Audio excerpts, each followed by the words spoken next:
finally, it was one of those movies from 2014 that I was really, really looking forward to, because I knew that it would make sort of my list of top movies of 2014, and it definitely did.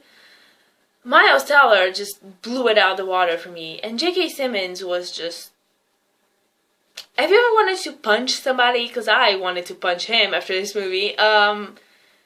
So good. It was way shorter than I expected. I expected like a 2.5-hour drama, but it ended up being like a short, fun movie. I say fun. It's I guess a dramatic story, but I was expecting more of a Black Swan, and I got a Social Network. That's what I was thinking of. And I'm so happy that I got that, because I didn't want like an overly dramatic story about the drummer and the guy that's pushing him to his limit. I expected it to be a bit more like Foxcatcher, where it was quite serious, but it was actually very fun. Very fun. The music and the editing was fantastic. The way he played, and it made my heart race.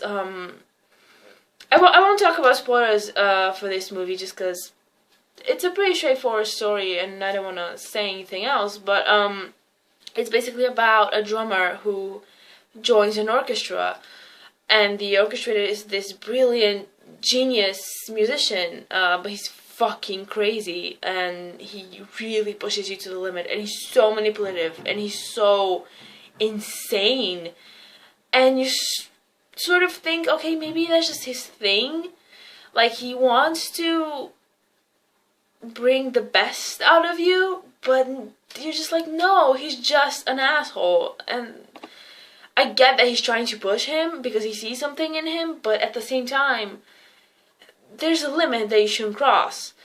And I just kept getting so uncomfortable watching J.K. Simmons on screen, sort of like he's about to lose his mind again. Like, he's about to just go crazy on someone, isn't he? And the beginning of the movie, when Miles Teller goes to him for the first time, he's being so nice to him. He's just like, yeah, have fun, and, you know, learn your part, and just watch everyone else, and just have a good time, and you're here to learn, and I believe in you. And I'm like, bullshit, like, don't trust him. I don't trust him at all. And I was right. He fucking flipped his shit on him when he got something wrong.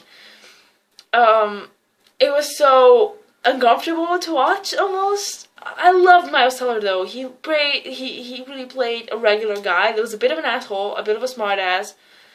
He wasn't that likable of a character, Miles Teller.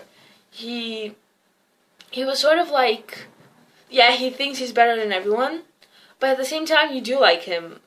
So I really liked the tones to his character, I guess, because he was actually an asshole. Like, let's be real, he was not that nice of a guy. But he was really good in, especially the moments where he would receive a compliment and he was trying to hold it in and not really smile from ear to ear so everyone can see. He was actually really, really good in that, when he was just hiding his smile because he just got a compliment from, like, the best guy ever.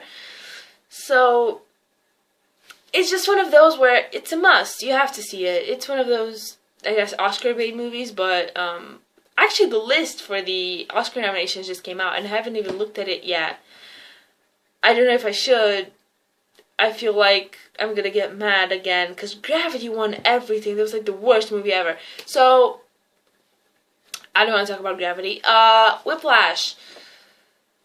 Yeah, well, I have nothing else to say. It was really, really good. It had that tone like The Social Network did, and it had the music and the ending, which I won't spoil, but the ending was everything that it needed to be, honestly. And even though it was a shitty story in the sense that everything that happened was pretty shitty, it was still a feel-good movie. You felt good afterwards. You felt pumped. You felt excited, and you felt like, you know what, this is actually a happy ending. This went well, as good as it could, really.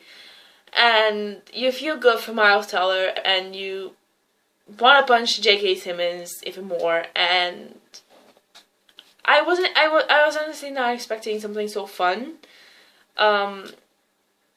The acting was great, the writing was great, the music, he plays the drums. Apparently that was not a double. I think he played everything in the movie, which is crazy. The lightning speed in which he moves reminded me of, if anyone out there knows Mute Math, they have this awesome drummer, Darren King. He moves so quickly that you can't even see him on stage.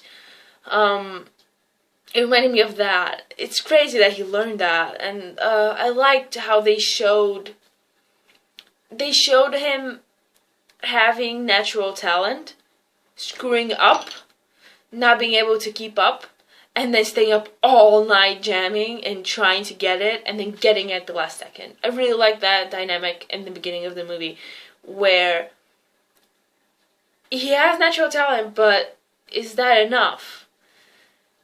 It's not enough sometimes, so I liked it. That's all I can say, really. The acting, the writing, the music, the playing, the editing, the pacing was good. I liked that they didn't really tell you where you are. They begin the movie by saying it's fall. He's in the music academy, and it's fall.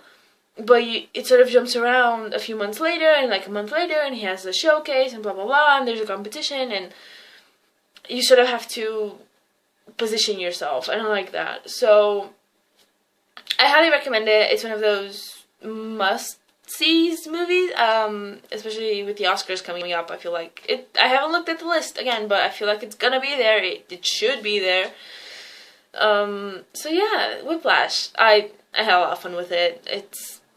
It's short, but it's dense. It has a lot of content in it, which is good.